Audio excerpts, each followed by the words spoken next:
तर महायुतीला विजय संपादित करण्यामध्ये एक मोठं यश म्हणावं लागेल। राज्यामध्ये आपण लोकसभेची निवडणूक बघितली तर लोकसभेची निवडणूक आणि त्याच्यानंतर 6 महिन्यांनी झालेली ही विधानसभेची निवडणूक याच्यामध्ये खूप मोठा डिफरन्स आहे। आणि याच्यामध्येही आपण माहितीचे हे तिन्ही पक्ष बघितले तर त्यातही अजित पवारांची राष्ट्रवादी यांनीही खूप चांगला परफॉर्मन्स करून दाखवल्याचं आपल्याला पाहायला मिळतंय। फक्त एक खासदार निवडून आला होता लोकसभेला, मात्र आता भाजपनंतर दुसऱ्या नंबरवर स्ट्राइक रेट कायम ठेवण्यामध्ये यश मिळवलेलं आहे अजित पवारांनी। हे सगळं नेमकं कसं साध्य झालं, कशा पद्धतीची स्ट्रॅटेजी होती, या सगळ्यांवर चर्चा करणार आहोत। राष्ट्रवादी अजित पवारांच्या राष्ट्रवादीचे अमोल मिटकरी हे आपल्यासोबत जोडले गेले आहे। सर, आपलं खूप खूप स्वागत आहे। Thank you thank you.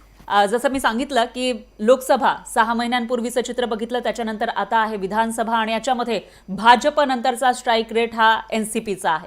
तर हे कसं शक्य झालं? तुम्ही बोलताना दोनदा उल्लेख केला अजित पवारांची राष्ट्रवादी, हे याच्यावर शिक्कामोर्तब झालंय की दादांचीच राष्ट्रवादी। कारण हे सोपं नव्हतं। इतक्या मोठ्या प्रमाणात लोकसभेला पराभवाचा सामना केल्यानंतर, केवळ एक जागा रायगडची निवडून आल्यानंतर परत एखाद्या गरुड पक्षाप्रमाणे उभारी घेणं, पण ते करत असताना थोडं काही सिस्टमॅटिकली सगळं आम्ही पुढे गेलो। जनसन्मान यात्रा महाराष्ट्रभर निघाल्या, अजितदादांनी त्याच्यामध्ये प्रचंड मेहनत घेतली। अगदी दिवसाला 5-5, 6-6 ठिकाणी सभा होत्या। कुठलंही वादग्रस्त विधान होणार नाही याची काळजी सर्व प्रवक्त्यांनी आम्ही घेतली होती। विशेषतः मी तर फार काळजी घेतली होती की आपल्यामुळं बवाल खडा होऊ नये महायुतीमध्ये। आणि त्यानंतर दादाच्या प्रत्येक भाषणामध्ये दादांनी एक विश्वास दिला होता महाराष्ट्रातल्या गोरगरीब महिलांना, भगिनी म्हणून, की आमच्या सरकारने तुम्हाला लाडक्या बहीण योजनेच्या माध्यमातून 1500 रुपये देऊ केलेत, 3000 रुपये मी रक्षाबंधनला ताटात टाकणार, नंतरचा एक हप्ता आणि 3000 रुपये भाऊबीजेची ओवाळणी, असे 7500 दिवाळीच्या पूर्वी आले। त्यामुळे महिला भगिनींमध्ये प्रचंड समाधान होतं। त्यामध्ये हिंदू महिलांमध्ये केवळ समाधान नव्हतं, मुस्लिम महिला असतील किंवा इतर सगळ्या आदिवासी महिला वगैरे आपल्या बहिणी असतील त्या सर्वांमध्ये। दुसरं एक होतं शेतकऱ्यांची वीज बिल माफी। आज 7.5 हॉर्स पॉवरचे मीटरपासून 10 हॉर्स पॉवरच्या मीटरपर्यंत जे वीज बिल आहे ते दादांनी सांगितलं की माझा वादा आहे की मागचे बिल तुम्हाला 0, पुढं पण भविष्यात बिल येणार नाही, फक्त सरकारला निवडून द्या। आणि लोकांनी त्या गोष्टीवर विश्वास ठेवला। आम्ही कुठेही टीका टिप्पणी केली नाही। अजितदादांच्या प्रत्येक भाषणामध्ये महाराष्ट्राचं व्हिजन होतं। इतकंच काय, 10% जागा ज्या आम्ही 55-56 जागा लढलो त्यामध्ये 10% महिला उमेदवार दिसतात तुम्हाला। सना मलिक आहेत, सरोज अहिरे आहेत, त्याच्यानंतर आपल्या खोडकेताई आहेत, सुलभाताई खोडके, अदितीताई तटकरे आहेत। त्याच्यानंतर आपण मुस्लिम कॅन्डिडेट पण दिले 10%, जिशान सिद्दीकी, नजीब मुल्ला, नवाब भाई। त्याच्यानंतर एसटी उमेदवार आपले, एससीचे, ओबीसी, मराठा, हे सगळं सामाजिक समीकरण दादांनी साधलं। आणि त्याच्यामुळं महायुतीमध्ये आजच्या निकालानंतर आम्हाला कालपर्यंत वाटत होतं की 34-35 जागा आम्ही विजयी होऊ, पण आज आम्ही 40च्या वर जातोय, मोर दॅन तुतारी। याच्याविषयी आणखी बोलायचं आहे, पीआर टीम विषयी सुद्धा बोलायचं आहे, पण पंकजा मुंडेंची एक प्रतिक्रिया येते ती ऐकूयात। मिली तो वो जनता का फैसला था, तो अभी कैसे जनता का फैसला नहीं होगा, तो ये ऐसे कोई स्टेटमेंट करना मुझे नहीं लगता सही है। ठीक है, थैंक यू मैम। तर पंकजा मुंडे यांनी स्वागत केलेलं आहे। जनतेचा हा फैसला असल्याचं पंकजा मुंडे म्हणतात। यानंतर पुन्हा एकदा आपण येऊयात स्टुडिओमध्ये। अमोल मिटकरी आपल्या सोबत आहेत आणि अजित पवारांच्या राष्ट्रवादीचा जो परफॉर्मन्स आता आपल्याला पाहायला मिळतो त्याच्या मागे नेमकं काय गमक आहे, काय राज आहे ते सांगतायत। सर, तुम्ही म्हणताय की सर्वांना समाविष्ट केलं, सर्वांना सोबत घेऊन चाललो, त्याचं कुठेतरी एक फळ हे म्हणावं लागेल। पण त्याच्यामध्ये चर्चा रंगलेली होती ती म्हणजे अजितदादांच्या गुलाबी जॅकेटची, गुलाबी ज्या पद्धतीची थीम वापरली गेली होती सर्व लाडकी बहीण योजनेचं प्रमोशन करण्यासाठी, किंवा एकूणच दादांची स्ट्रॅटेजी बदललेली पाहायला मिळाली, ज्या पद्धतीनं मवाळ भूमिका ते घेत होते। तर याचं कितपत श्रेय मानावं लागेल? हे श्रेय फक्त दादांचंच आहे। ठीक आहे, एखादी पीआर एजन्सी ज्यावेळेस आपण नेमतो, प्रत्येक पक्ष नेमतो, त्या पद्धतीने आमच्याही पक्षाने एक पीआर एजन्सी नेमली, ज्याला डिझाईन बॉक्स वगैरे काहीतरी, मला माहीत नाही ते काय। आणि राहिला गुलाबी या जॅकेटवर किती टीका झाली, दुसऱ्यांनी नाही, आमच्याच पक्षातून दादांनी मोठे केलेले शिरूरचे खासदार, त्यांनी अलीकडे एक वक्तव्य केलं होतं की कितीही गुलाबी जॅकेट घातलं तर गद्दारीचा काळा डाग त्याच्याखाली, काय म्हणतं, गद्दारीचा काळा डाग मिटणार नाही। आता कोणी गद्दारी केली सांगायचं महाराष्ट्राला? हा तुमचं हे सर्व बॅकग्राऊंड गुलाबी गुलाबी दिसतंय काय? हा आकर्षित करणारा रंग आहे। आपल्या महिला भगिनी ज्यावेळेस पिंक रिक्षा योजना होती आपली, पिंक कलरच्या रिक्षा, म्हणजे त्या आई बहिणीला एकदम आकर्षित करतात। त्यामुळे स्टेजची एक स्ट्रॅटेजी ठरवताना सर्वसामान्यांना आकर्षित करेल असा रंग म्हणून आमचे बलून पण गुलाबी, आमचं स्टेज गुलाबी, आमचे बॅनर गुलाबी, आमचं छोटे छोटे कटआउट गुलाबी आणि अजितदादांचा वादा लाभ आणि बळ हे PR एजन्सीनं नेमून दिलेली ती होती. त्याला दादांनी फॉलो केलं आणि फॉलो करताना एजन्सीनी सांगितलं असेल इतक्या वाजता उठा, तर दादा काय कोणाचं ऐकत नाहीत. दादा सकाळी 5ला उठतात, 6ला त्यांच्या कामाला सुरुवात करतात आणि रात्री अखंड 9 वाजो, 10 वाजो, 11 वाजो, 12 वाजो दादा जनतेच्या सेवेत असतात. आज एक ट्विट झालं दादांच्या ट्विटर अकाउंटवरून. त्याच्यामध्ये आमच्या पक्षाचे दोन्ही ज्येष्ठ नेते प्रफुल्लभाई तटकरे साहेब दादा आहेत आणि तिथे PR एजन्सीचे एक तिथे हे पण दिसत आहेत. मी दुसऱ्या मिनिटाला सांगितलं की बाबा हे कोणाचंच याच्यामध्ये श्रेय नाही. PR agency this is salary agency ना, दॅट इज नॉट सोल्जर. काय राष्ट्रवादी काँग्रेस पक्षाचा प्रत्येक कार्यकर्ता हा सोल्जर आहे जो दादांसोबत खंबीरपणे टिकलेला आहे. तो लोकसभेच्या निकालाच्या नंतरसुद्धा म्हणजे पराभव झाल्यानंतरसुद्धा तो दादांसोबतच राहिला आणि दादांनी महाराष्ट्राच्या जनतेला विश्वास दिला आहे म्हणून आपण दादांसोबत राहावं आणि त्यांचंच हे श्रेयाचं फळ आहे की आज आम्ही 41 जागा जिंकतोय. PR एजन्सीने श्रेय घेऊ नये. मी तुमच्या चॅनलवरून विनंती करेल त्यांना की तुम्ही श्रेयाचे हकदार होऊ नका. इथं सर्वसामान्य तळागाळातला कार्यकर्ता जो अजितदादांच्या नेतृत्वावर विश्वास ठेवून होता तो दादांसोबत होता आणि दादा एकटेच असे आहेत की दादांनी प्रचंड मेहनत घेतली. म्हणजे बाबासाहेबांच्या पत्नी रमाबाई आंबेडकरांवर एक गीत लिहिलेलं आहे, तुझीच कमाई आहे ग भीमाई, कुणाचेही येथे काही कष्ट नाही. अजितदादांनी बारामती लढत असताना महाराष्ट्रावर सुद्धा लक्ष ठेवलं, प्रचंड मेहनत घेतली आणि जसं तुकोबा म्हणतात अंगी निश्चयाचे बळ, तुका म्हणे त्याची फळं. अजितदादांच्या अंगी निश्चयाचं बळ होतं म्हणून हे फळ आलं. त्याच्यामुळे इथं गुलाबी रंग कोणी सांगितला आणि दादांनी स्वीकारला नाही, तो चांगला वाटला म्हणून स्वीकारला. आणि कोणी सांगितलं असतं भगवं जॅकेट घाला तर तोही हे काय, पण ते दादा हे स्वयंभू आहेत, त्यांना काही कोणाची आवश्यकता आहे असं मला तरी त्यांच्या अनुभवावरून वाटत नाही. एकूणच आपण बघितलं तर पूर्णपणे दादांचे जे तेवर आहेत ते बदललेले आपल्याला पाहायला मिळाले होते. सर्व लोकसभेच्या निकालानंतरचं चित्र आपण बघितलं तर त्याच्यामध्ये दादा पूर्णपणे बदलले की काय, त्यांचा जो आक्रमकपणा आहे तो कुठेतरी कमी झाला की काय असं लोकांना वाटत होतं. गुलाबी ती थीमची यात्राही निघालेली होती आणि अशामध्येच आणखी एक प्रश्न पडतो की शरद पवारांवर टीका करणं कुठेतरी दादांनी टाळल्याचंही दिसून आलं.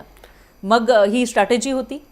पवार साहेबांचा नेहमीच दादांनी आणि राष्ट्रवादी काँग्रेस पक्षाच्या प्रत्येक कार्यकर्त्यांनी आदर केला आहे. पवार साहेबांचे कार्यकर्ते अशा पद्धतीनं दादांच्या विरुद्ध वागले तरी आम्ही शांत राहिलो. त्यातलं म्होरक्या होता रोहित पवार. त्यांनी जाणीवपूर्वक दादांना बदनाम करण्याकरता वेगवेगळे प्लॅन आखले. तुम्ही लोकसभेमध्ये बघा की बँक उघडी आहे, पैसे वाटप होत आहेत. आताही सांगितलं की स्ट्रॉंग रूममध्ये लोक गेलेत. आता प्रतिभा काकींना टेक्स्टाईलवर अडवल्या गेलं. इतक्या खालच्या अगदी काय श्रीनिवास बापूंनी तर दादांनी मिशा काढून हिमालयात जावं ही भाषा केली. त्यांच्या वडिलांवर जितेंद्र आव्हाड ज्यावेळेस बोलले त्यावेळेस श्रीनिवास बापूंनी त्याला विरोध केला नाही. ह्या सगळ्या गोष्टी एकीकडे होत असताना आमच्या मनातला कार्यकर्तासुद्धा जागी होत होता की अरे दादा, ज्या टुकार लोकांची तुमच्यावर बोलण्याची ही नाही, तर तो कोल्हे बोलतायत तुमच्यावर, लंके बोलतायत तुमच्यावर, तो महबूब शेख बोलतोय तुमच्यावर. अशी लोक ज्यांची तिसऱ्या फळीतले कार्यकर्ते ते तुमच्यावर बोलतायत. ठीक आहे, तुमच्या परिवारातला तुमच्या विरुद्ध कोणी बोलत असेल आम्ही शांत राहतो, पण तिसऱ्यात कोणी घरातला येऊन तुमच्यावर बोलत असेल ते आम्ही कसं शांत राहणार. आम्ही तरीही दादा आम्हाला स्ट्रिक्ट वॉर्निंग द्यायची की कुठल्याही पद्धतीनं पवारसाहेबावर टीका करायची नाही. कारण शेवटी पवारसाहेब हे देव माणूस, बाप माणूस आहे आमच्या राजकारणामधला. दादांच्या वडील स्थानी ते आहेत. त्याच्यामुळं मागच्या वेळेस काय झालं, चंद्रकांत दादा बारामतीला गेले, त्यांच्याकडून एक वक्तव्य झालं. मदत मोदीजी पुण्याला आले होते लोकसभेच्या वेळेस, त्यांच्याकडून भटकती आत्माचं वक्तव्य झालं.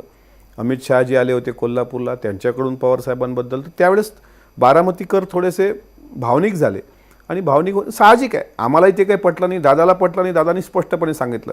त्याच्यामुळे आम्ही तर पवारसाहेबांवर सुरुवातीला टीका केली नव्हती, कोणी करायची हिंमत पण केली नाही. आमचे पवारसाहेब श्रद्धास्थान आहेत, ते आदरणीय आहेत आणि शेवटपर्यंत आम्ही आमच्यासाठी ते वंदनीय राहतील. पण त्यांच्या पक्षातल्या सेकंड फळीतले, थर्ड फळीतले जितेंद्र आव्हाड काय काय म्हणजे मर्दाची अवलाद हा शब्द जितेंद्र आव्हाडांनी काढावा. आणि काल जितेंद्र आव्हाडांनी चॅलेंज दिलं होतं का योगेंद्र पवार एका मताने निवडून येणार आणि मग अजित पवारांना राजकारण सोडावं लागणार. इतक्या खालच्या पातळीवर ते बोलल्यानंतर शेवटी आज काय जनता जनार्दनाने कौल दिला. म्हणजे ही लोक ज्यांची अवकात नसते त्यावेळेस अवकातीच्या पलीकडे जाऊन जेव्हा बोलतात तेव्हा आम्हालाही बोलावं वाटतं. पण तरी आम्ही अजितदादांच्या शब्दाला मानस दिला आणि साहेबांवर टीका करण्याचा प्रश्न येत नाही. उलट साहेबांकडून काळजी घेतली गेली, साहेबांच्या तुतारी गटाकडून, की जी सांगता सभा बारामतीला विधानसभेची झाली त्यामध्ये अजितदादांवर बोलू नये. अजितदादांवर जर कोणी चुकून बोललं असतं एखादं वाक्य की दादांनी बारामतीसाठी काय केलं. तर मात्र त्याचा इतका परिणाम झाला असता की 1,65,000 मागचं लीड पण तुटून आता नवीन विश्वविक्रम झाला असता अजितदादांच्या नावाने. त्याची काळजी मात्र साहेबांनी घेतली. पण जे सोपस्कार संस्कार आम्ही पाळले ते त्यांच्याकडून सुद्धा अपेक्षित होतं. दुर्दैवानं ते झालं नाही. मात्र पवारसाहेब हे सुरुवातपासून आदरणीय आहेत, होते आणि राहणार. आणि याच्यामध्ये जेव्हा बारामतीचा विषय येतो त्यावेळेला त्यांचेच पुतण्या त्यांच्या विरोधामध्ये उभे होते, युगेंद्र पवार, आणि त्यांच्यासाठी सर्व फिल्डिंग लावलेली होती, सर्व ताकद लावलेली होती ती शरद पवारांनी. प्रतिभा काकी सुद्धा नंतर प्रचारामध्ये उतरलेल्या होत्या. तर तुम्ही सर्वच नेते हे शरद पवारांना आपले विठ्ठल मानता, त्यांना गुरु मानता. अशामध्ये आता जेव्हा अजित पवारांच्या विरोधामध्ये युगेंद्र पवार यांचा पराभव झालाय तर हा शरद पवारांचं अपयश म्हणायचं?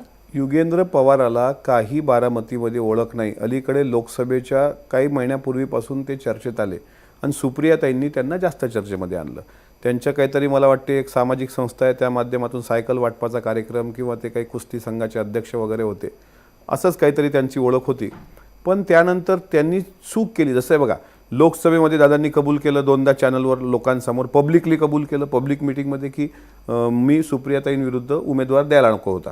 ती चूक प्रामाणिकपणे कबूल केली. पण यांनी परत चूक केली ना. एक लक्षात घ्या की 1,65,000 मतांनी 2019च्या विधानसभेमध्ये नरेंद्र मोदीजीनंतर मोठ्या लीडनी निवडून येणाऱ्या नेत्याच्या विरुद्ध घरातलं त्यांच्या अंगा खांद्यावर खेळणारं पोरगं उभं करावं. त्याला कोण ओळखतं? आणि आज जे काही मतं त्याला पडली ना युगेंद्र पवारला, ही फक्त पवारसाहेबांना मानणारा वर्ग. सुप्रियाताई नुकत्याच लोकसभेला निवडून आल्यात, त्यांची ती पुण्याई आहे. याचं स्वतःचं कर्तृत्व काय? जनता तेच विचारते ना की बाबा तुला निवडून द्यावं तर तुझं कर्तृत्व काय? बारामती, आज तुम्ही बारामतीत जा. प्रत्येकाला, आता मी अकोल्यात राहतो, मला वाटतं मी जर निवडून आलो तर मी बारामतीसारखा विकास करेल. आमच्याकडे महानगरपालिकेच्या जशा बिल्डिंग नाहीत तशा नगर परिषदेच्या बारामतीला बिल्डिंग आहेत. स्वतः सुनेत्रा वहिनी असतील, अजितदादा असतील, झाडाला पाणी दिलं की नाही ते बघतात. किती मोठं काम आहे त्यांचं एन्व्हायरमेंटलचं. हे 33 वर्ष त्यांनी त्यांचं जीवन दिलं. आणि हा आता कुठला तरी नवखा मुलगा आहे, तो त्या ठिकाणी असे तोऱ्यात असतो की मी आता निवडूनच येणार. त्याच्यामुळे ही जी चूक झाली ना, आज काय म्हणजे बसला, म्हणजे एखाद्या गाईच्या मागं वासरू धावतं आणि मग गाय चिडून एखादी लाथ आणते, तशा प्रकार आज झालेला आहे त्या बारामतीमध्ये. म्हणून आता इथून पुढं आणखी 15-20 वर्ष कोणी निवडून यायची हिंमत करणार नाही, असा आजचा निकाल आहे. युगेंद्र पवारनी त्याच्या आयुष्यातली जी काही चूक केली ती त्याने प्रामाणिकपणे कबूल केली पाहिजे. आणि यामागे सर्वात मास्टरमाइंड होता तो रोहित पवार. बाकी परिवार सगळं एकत्रच, सगळं म्हणजे ते शेवटी पवार परिवार आहे. पाडवा असेल, या सगळ्या गोष्टीला एकत्र येत असतात. पण आज जो निर्णय आला त्यात जनतेने, जो बारामतीकरांनी ठरवलं होतं की लोकसभेच्या वेळी पवारसाहेब म्हणजे सुप्रियाताई आणि विधानसभेला आम्हाला दादाशिवाय पर्याय नाही. कारण दादा असे नेते आहेत की शनिवार रविवार असला तर ते बारामतीत असतात. त्यांचे कार्यकर्ते त्यांना थेट भेटतात. ते काही अमित देशमुख किंवा धीरज देशमुखांसारखे नाहीत की गाडीचा काचच खाली करायचा नाही. काम होत असेल तर होते सांगतात. ज्यांना कुठं शक्य असेल पुण्याला भेटायचं ते पुण्याला भेटतात, ज्याला तिथं शक्य नसेल ते मुंबईला भेटतात आणि काम पटकन करतात. तुम्ही कोणाही पक्षाचे असं पाहत नाहीत की हा कोण्या पक्षाचा, हा कोण्या धर्माचा, हा कोण्या जातीचा. ही दादाचं वेगळेपण आहे.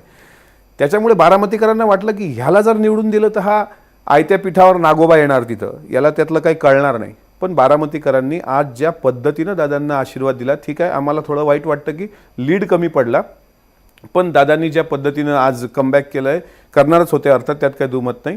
ते बारामतीकरांनी दिलेला दादांना आशीर्वाद आहे. आणि महाराष्ट्रात फराजी 41 जागा, 41. आम्ही पण 30-35च्या वर अपेक्षा केली होती. 41 म्हणजे सेकंड नंबरचा स्ट्राईक रेट भारतीय जनता पार्टीनंतरचा.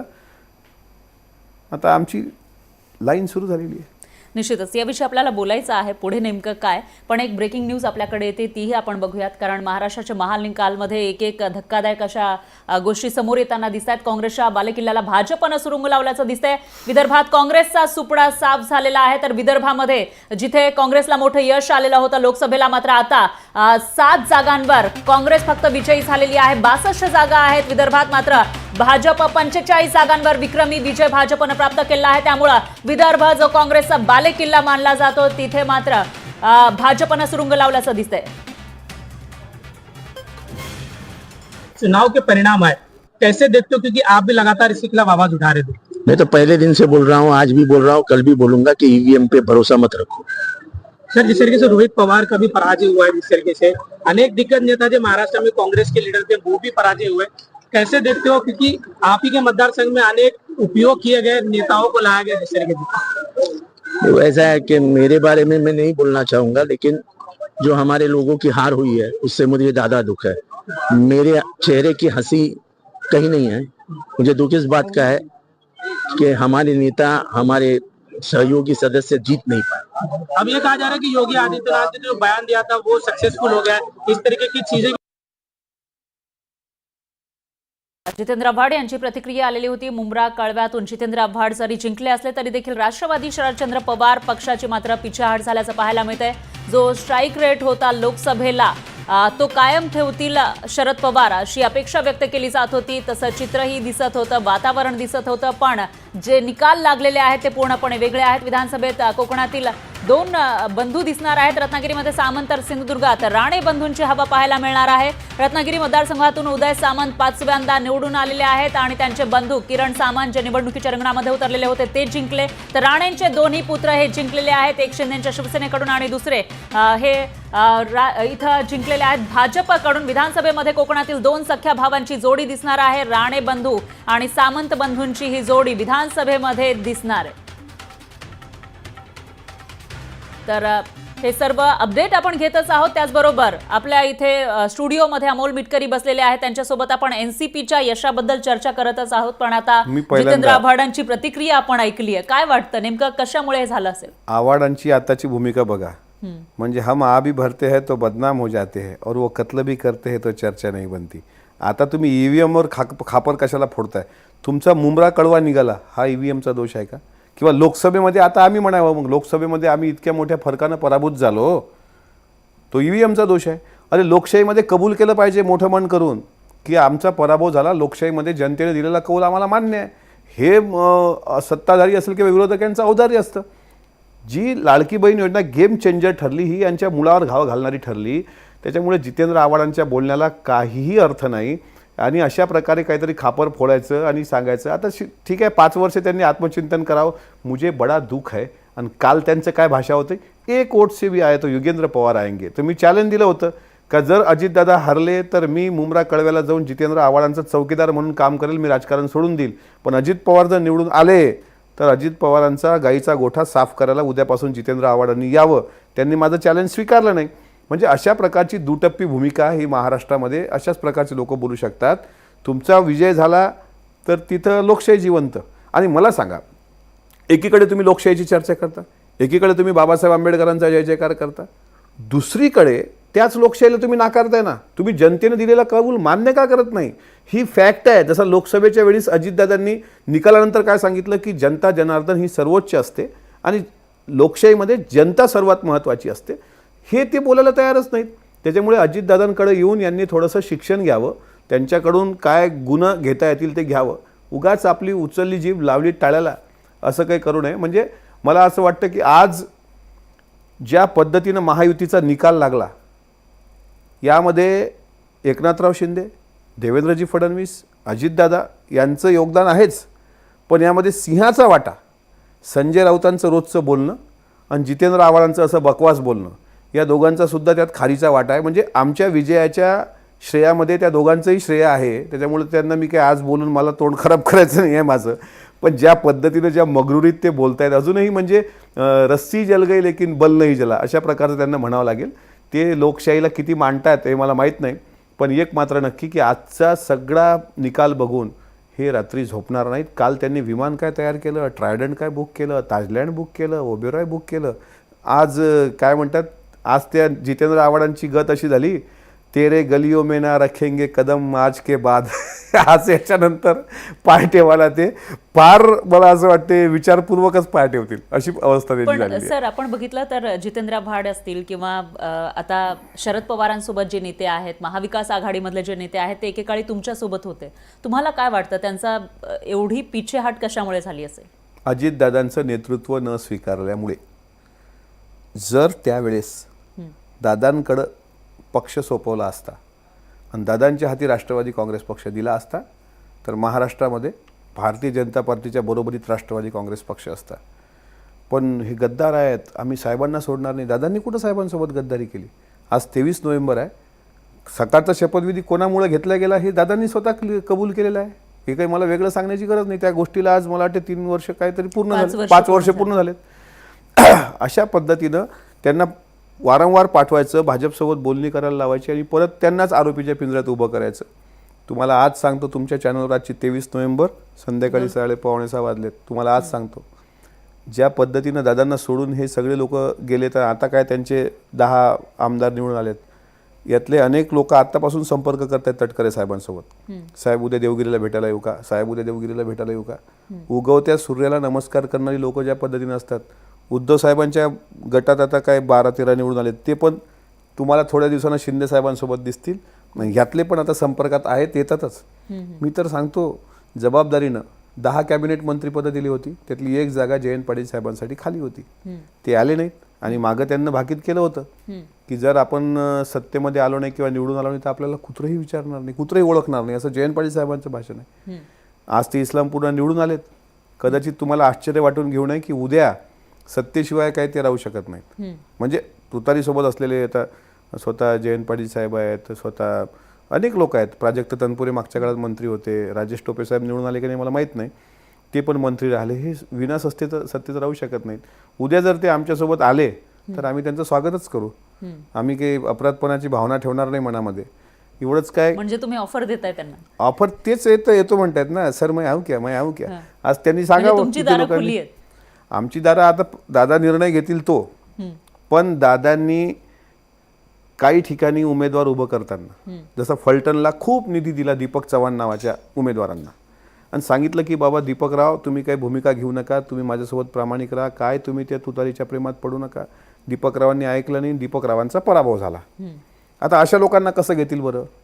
दादांनी ह्या सगळ्या गोष्टी स्ट्रॅटेजिकली ठेवल्या. म्हणून आज शेवटी सहकारी आमचेच आहेत. पण आज 41 जागा ते पश्चाताप करत असतील, जे तिकडे आहेत ना 9-10, त्यांनी त्यांचं पूर्ण राजकीय करिअर उद्ध्वस्त करून टाकलं. पण अजितदादाचं नेतृत्व जर मान्य केलं असतं तर राष्ट्रवादी काँग्रेस पक्ष आज फुटलाच नसता. राष्ट्रवादी काँग्रेस पक्ष आज एकसंघ असता. पण याच्यामध्ये आता तुम्ही म्हणताय की ते लोक इकडे दिसू शकतात, मग ते ठाकरेंच्या शिवसेनेमध्ये असतील किंवा शरद पवारांच्या राष्ट्रवादीमधले.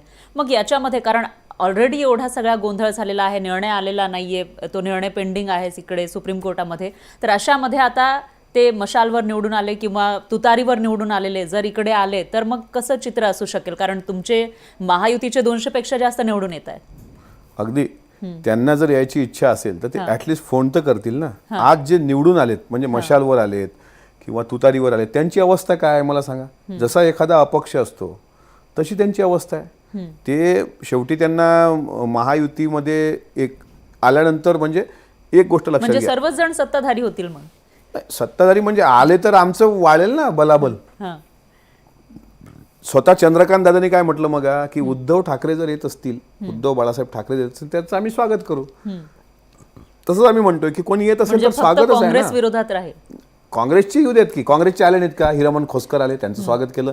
झिशान सिद्दीकी आले, त्यांचं स्वागत केलं. सुलभा खोडके आला, त्यांचं स्वागत केलं. नकारला नाहीच ना. येतो साधू का दरबार, आते जाते लोग हजार, करते विरोधात कोण राहणार. विरोधी पक्ष असला पाहिजे. विरोधी पक्ष असल्याशिवाय भारतीय लोकशाही ही बळकट होऊ शकत नाही, असं डॉक्टर बाबासाहेब आंबेडकरांनी म्हटलं होतं. पण दुर्दैवानं विरोधी पक्षाचा जो आकडा हवा असतो, मला वाटतं 19-29च्या वर, तो पण कुठं त्या ठिकाणी दिसत नाही. म्हणजे विरोधी पक्ष विधानसभेत नसणं. आता तर मी कल्पना करतोय की विधानसभेची आखणी कशी होणार. म्हणजे सत्ताधारी रुलिंगवाले इकडून बसतात, अपोजिशनवाले इकडून बसतात, तटस्थ मधात बसतात. आता विरोधी पक्षच नाही आहे, विपक्षच नाही आहे, तर ते कसं चालणार. त्याच्यामुळं विपक्षापुरता तरी फिगर आम्हाला वाटत होतं का तुतारी तरी विपक्षामध्ये चांगली स्ट्रॉंग राहील, पण ते पण कुठं होताना दिसत नाही. त्याच्यामुळे थोडं वाईट वाटतं. पण आता काही लोक संपर्कात आलेत, त्यांना वाटतं की नवीन आपण किस्मत आजमावलेली आहे, आता निवडून आलो ना, अजितदादाच्या हाताखाली आपण राहिलो. काय दादा, तुम्हाला एक मिनिट तुमचा वेगळा घेतो. दादा इतक्या मोठाचा माणूस आहे ना, इतक्या मोठ्या मानाचा माणूस आहे. निलेश लंके 500 कोटीच्या वर निधी त्यांना त्या पारनेर विधानसभेमध्ये दिला. आता निधी घेताना तुम्ही एकच वादा अजितदादा, आणि ज्या वेळेस तुम्हाला सोयीचं राजकारण करायचं असतं ते आम्ही योद्ध्यांसोबत. आम्ही पण योद्ध्यांसोबत आहोत. आम्ही पण, आमचे पवारसाहेब योद्धे आहेत, मार्गदर्शक आहेत, आमचे देव आहेत. काली चिरून दाखवायचं का, आता देवच आहेत ते. पण अशा वेळेस आज काय परिस्थिती आहे. तुम्ही इकडं पाहत. दुसरं, म्हणजे एखादा माणूस किती काय कृतज्ञ असावा त्याचं उत्तम उदाहरण म्हणजे डॉक्टर राजेंद्र शिंगणे.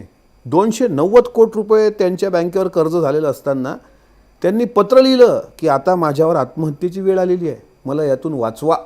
दादांनी तात्काळ त्यांना 300 कोटी रुपये दिले. मी जबाबदारीने बोलतोय. आणि दुसऱ्या दिवशी ते तुतारी हाती घ्यायला गेले, आज पराभूत झाले. तिथं लंकेंच्या त्या ज्या मिसेस आहेत त्या पण पराभवाच्या छायात होत्या. मग आता काय निकाल आला मला माहीत नाही. म्हणजे दादा अगदी कशाची उपमा द्यायची दादांना, तर मी शंकराची उपमा देईल. शंकर कसा देव आहे, तो प्रत्येकाला, तो दानव असो का म्हणजे देव असो का दानव असो, तो दोघालाही प्रसन्न होतो. तो रावणालाही आशीर्वाद देतो, तो रामालाही आशीर्वाद देतो, तो भस्मासुरालाही आशीर्वाद देतो. असे भस्मासूर दादांनी पोसून ठेवले डॉक्टर राजेंद्र शिंगणेंसारखे. शेवटी त्यांनी त्यांच्याकडून विद्या अवगत करावी, त्यांनीच त्यांच्या डोक्यावर हात ठेवावा. दादा साधे आहेत एकदम. दादाला ते डावकपट छक्क्या पंजाचं राजकारण काही जमत नाही. पण अशा प्रकारे या लोकांनी जे बेडूकुड्या मारल्या त्यामुळे मला असं वाटतं की साधारणपणे एखाद्या नवीन निवडून आलेल्या आमदाराला जर त्या मतदारसंघात परत निवडून यायचं असेल तर शेवटी फायनान्स मिनिस्टरकडे जावं लागतं. त्यांच्याशी त्याचं चांगलं बोलणं चालणं उठणं बसलं असलं पाहिजे. जनतेच्या हिताची कामं घेऊन जर तो गेला, तो कुठल्या धर्माचा कुठल्या पक्षाचा हे अजितदादा कधीही पाहत नाहीत. दादा त्याला देत राहतात. जसा कर्ण कसा कवच काढून देतो तसं दादा सुद्धा दिलखुलास देतात. आणि पुढे हीच लोक ज्यावेळेस बैमान होतात ना त्यावेळेस मग आमच्यासारख्याची तळपायची मस्तकात जाते. त्यामुळे या नवीन आमदारांना आता सत्ताधाऱ्यांशी जुळून घेणं हाच त्यांच्यासमोर पर्याय आहे. ते विरोध करू शकत नाहीत कारण सक्षम विरोधी पक्षच नाही आहे तिथे. विरोध करूच शकत नाहीत. आणि जर विरोध केला तर त्यांच्या मतदारसंघामध्ये काही मिळणारच नाही. मतदारसंघात जर तुम्हाला विकास करायचा असेल तर तुम्हाला अजितदादांचा आधार घ्यावाच लागतो. हे तुतारीच्या निवडून आलेल्या आत्ता तिकडच्या लोकांना माहीत आहे. त्याच्यामुळे ते जास्त आता काय बोलणार नाहीत. त्यांनी त्यांची तोंड बंद ठेवावी. आणि चॅनलवर माझी विनंती आहे आमच्या पक्षाच्या नेत्यांना की यांनी जर थोबाडं उघडली तर आमच्यासारख्याला तुम्ही शांत ठेवू नये. कारण अजितदादांनी यांच्यावर काय उपकार करून ठेवले त्याची सगळी जंत्री आमच्याकडे आहे. चौथ्या तिसऱ्या फळीतले लोक कोण कुठचा माणूस उठतो ना अजितदादा गद्दार आहे असं म्हणतो, ते कसं सहन करणार. त्याच्यामुळे ह्या लोकांना आता दादांशिवाय पर्याय नाही म्हणून ते संपर्कात आहेत. कोण कोण आहे ते संपर्कात प्रदेशाध्यक्षांचे आहेत. प्रदेशाध्यक्ष सांगू शकतील आणि त्याच्यावर अंतिम निर्णय प्रदेशाध्यक्षच घेतील. आता जर त्यांची नावं सांगितली तर उद्याच तुतारीवाले त्यांना YB चव्हाण सेंटरला बंद करून ठेवतील. त्यापेक्षा न रे बाबा बोललेलं बरं. वाचा मौनस्य श्रेष्ठम, शांत राहायचं. आता तुम्ही विरोधकांविषयी बोललात. म्हणजे तसं बघितलं तर आता विरोधी पक्षच होणार की नाही हा सवाल आहे. 29 आमदार कोणत्याही पक्षाचे सध्या तरी विरोधातल्या दिसत नाहीयेत. पण तुमची जी भूमिका आहे ती सत्तेत राहून सुद्धा विरोधकांसारखी राहिली. मग ते एक है तो सेफ असेल किंवा बटेंगे तो कटेंगे वगैरे टाईपचे जे विधानं आलेली होती त्याच्या विरोधामध्ये भूमिका तुम्ही घेतली. तर तुम्हीच विरोधकांची भूमिका घेताय सत्तेत राहून. प्रत्येक पक्षाची एक विचारधारा आहे. हां, भारतीय जनता पार्टीला राष्ट्रीय स्वयंसेवक संघाची RSSची विचारधारा आहे. त्याच्यामुळे शेवटच्या टप्प्यात पुणे शहरासारख्या भागात RSSनी मतदान करून घेतलं. त्याचा आज मोठा इफेक्ट पण दिसला. राष्ट्रवादी काँग्रेस पक्ष याची एक वेगळी विचारधारा आहे. शारदा माईला शेका पक्षाचा वारसा होता, सत्यशोधकी वारसा होता. अगदी शारदा माईचं आणि गोविंदराव पवार साहेबांचं लग्न हे महात्मा फुलेंच्या सत्यशोधक विवाह पद्धतीनुसार लागलं. त्यांच्या रक्तातला हा वारसा अजितदादांचा. आदरणीय पवारसाहेब, नंतर अजितदादा, अनंतराव पवारसाहेबांचे चिरंजीव यांनी शिवशाहू फुले आंबेडकरांचं बाळकडूच प्यालेलं आहे ना. त्याच्यामुळे आम्ही आमची विचारधारा नाही सोडू शकत. त्यामुळे एकीकडं भारतीय जनता पार्टी किंवा योगी आदित्यनाथ यांनी बटेंगे तो कटेंगे असा जरी नारा दिला असेल तरी आम्ही त्या नाऱ्याचा पुरस्कार करू शकत नाही. बटेंगे तो कटेंगे या विचाराला महाराष्ट्र कधी स्वीकारू शकत नाही. ही आदरणीय अजितदादांची ठाम भूमिका होती. तीच भूमिका पुढं परळीमध्ये पंकजाताईंनी मांडल्यामुळं आज इतक्या मोठ्या प्रमाणात धनंजय मुंडे साहेबांचा विजय झाला. याचं कारण मुस्लिम असतील, SC बांधव, ST बांधव यांना ही भूमिका मान्यच नाही. बटेंगे तो कटेंगे. मग नंतर काय नारा दिला, एक है तो सेफ है. आता एक है तो सेफ है याचे वेगवेगळे अन्वयार्थ लावता येतात. काही लोकांच्या मतानुसार हिंदू सब एक है तो सेफ है असा हे देता येतो. पण तुम्ही जर राष्ट्रवादीला याचं उत्तर विचाराल, मी जर भारतीय संविधानाला मानतो तर भारतीय संविधानाच्या प्रियांबलला सुरुवातीलाच बाबासाहेब आंबेडकरांनी we the people of India, आम्ही जर भारतातले सर्व लोक एकत्र असू तर आम्ही सेफ असू. सर मी थोडंसं थांबवते तुम्हाला. एक नार्वेकरांची प्रतिक्रिया आपल्याकडे येते. नार्वेकर हे येतीलच थोड्या वेळामध्ये. एक शेवटचा प्रश्न सर, ही तर झाली भूमिका किंवा स्ट्रॅटेजी, या सगळ्यांविषयी आपण बोललो. आता सत्ता येणार असं दिसतंय, बहुमत 200 पार जाणार दिसतंय, पण त्याच्यामध्येही भाजपचा जो आकडा आहे तो 120-130च्याही पुढे जाताना दिसतोय. मग अशामध्ये तुम्हाला काय वाटतं, राष्ट्रवादीचा रोल सत्तेमध्ये नेमका कसा असेल? पुन्हा एकदा तुम्ही 5 वर्षांपूर्वीचा जो पहाटेचा शपथविधी होता, उपमुख्यमंत्री पदाची शपथ घेतलेली होती दादांनी, त्याची आठवण करून दिली. तर तशा पद्धतीनं म्हणजे यावेळेला ते लॉंग टर्मसाठी असेल, पण उपमुख्यमंत्री पदाचा रेकॉर्ड होईल का आणि रोल नेमका कसा असेल? असं आहे, तो शपथविधी सकाळचा होता. दादांनी वारंवार सांगितलं 5 वर्ष आज त्या घटनेला पूर्ण झाले. अपेक्षेप्रमाणे भारतीय जनता पार्टी इतक्या जागावर येत आहे तिथे, म्हणजे साधारणपणे 125 ते 130 जागा भारतीय जनता पार्टीच्या निवडून येत आहेत आणि त्यांना सरकार बनवायला 15 जागेची आवश्यकता आहे. आणि 2 पक्ष सक्षम त्यांच्यासोबत आहेत. 56 जागेवर शिंदेसाहेब, 41 जागेवर आम्ही. त्याच्यामुळे ते मजबूत झाली महायुती.